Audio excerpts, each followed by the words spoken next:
மாதிரி ஒண்ணு பண்ணிருக்காங்க. இந்த மாதிரி நடுவுல குச்சி குச்சியா கொடுத்துருக்காங்க இல்லையா? ஒவ்வொரு குச்சியிலயும் ஒவ்வொரு பிளேட்.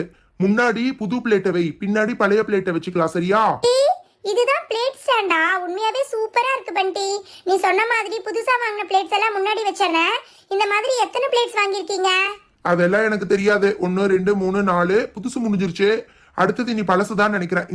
இந்த பழைய பிளேட் எல்லாம் பின்னாடி வச்சிரு. அவ்வளவுதான் நான்சி, முடிஞ்சிருச்சு. டே சிண்டு, அந்த காய் துருவறதை எடுத்து கொடுறா. அதை எங்க அம்மா ஜன்னல் கிட்ட இங்கதான் வைக்க சொன்னாங்க. அண்ணா, அப்படியே அந்த பணியார கல்லையும் எடுத்து மாட்டி வச்சிருங்கண்ணா செவுத்துல. ஓ, இந்த புது பணியார கல்லா சூப்பரா இருக்கு. பேசாம நாளைக்கு ஸ்கூலுக்கு பணியாரம் செஞ்சு தர சொல்லி எடுத்துட்டு போயிட வேண்டியதுதான். பண்டி அண்ணா, நம்ம ஒரு விஷயத்த மறந்தே போயிட்டோம். காய்கறி எல்லாம் அடுக்கி வைங்கண்ணா.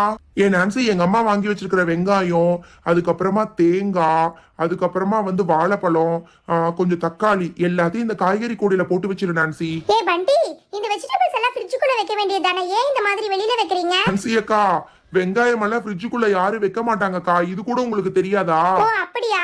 சரி ஓகே. பருப்பு மத்து, அதுக்கப்புறமா லெமன் புளியறது, இதெல்லாம் இதுக்குள்ள வச்சிரறேன். இதை எங்க வைக்கிறதுன்னு தெரியலையே. சரி, இப்போதைக்கு இந்த பெஞ்சு கடியில வச்சிடலாம். அவ்வளவுதானடா? எல்லாமே பண்ணியாச்சுனா பெரியமா அடுப்புக்கு பக்கத்துலயே ஒரு சாமி போட்டோ ஒண்ணு மாட்டி வைக்க சொன்னாங்க. அதையும் மாட்டி வச்சுட்டேன்னா. டே சிண்டு, என்னடா இது? நான் 10 நிமிஷம் போயிட்டு வர்றதுக்குள்ள கிச்சன்ல எதை எங்கெங்க வைக்கணுமோ எல்லாத்தையும் இப்படி வச்சுட்டீங்க. இதை வச்சு முடிக்கிறதுக்குள்ள 2 நாள் ஆகும்னு நினச்சிட்டு இருந்தேன்.